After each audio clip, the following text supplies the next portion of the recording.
Hasibullah. নিফটির expiry, আর এক্সপায়ারির দিনে সব থেকে বেশি রিটেলাররা ট্র্যাপ হয় এই কারণেই, কারণ এখান থেকে একটা ট্রেন লাইন এসেছে, এখান থেকে একটা ট্রেন লাইন এসছে।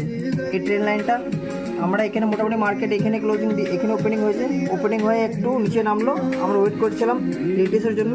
আমরা এখানে ট্রেড ধরলাম, এখানে ট্রেড ধরে 83,700 ট্রেড ধরে আমরা মোটামুটি বিক্রিয়েছিলাম 83,880 কাছাকাছি বেশি দিচ্ছি, কারণ এখানে ট্রেন লাইন এসেছে, ট্রেন লাইন থেকে রেসপেক্ট দিচ্ছে বা মার্কেট আবার নিচে দিকে নামছে। আবার আরও নেক্সট ট্রেড প্ল্যান করছি, যতক্ষণ এই ট্রেন লাইনটা ব্রেকআউট ব্রেকআউট মেরে যদি সাস্টেন করে তবেই আমরা আবার একটা ট্রেড প্ল্যান করবো। তো এক্সপায়ারির দিনে জোর জবরদস্তি ট্রেড না করাই ভালো। ট্রেড নাই কোনো ব্যাপার নাই, সিস্টেম বন্ধ করে বাইরে চলে যায়, জোর জবরদস্তি ট্রেড করলে তো ক্যাপিটালি ওয়াইপ আউট হয়ে যায়। তো বেটার দেন আজকে ট্রেড করবো।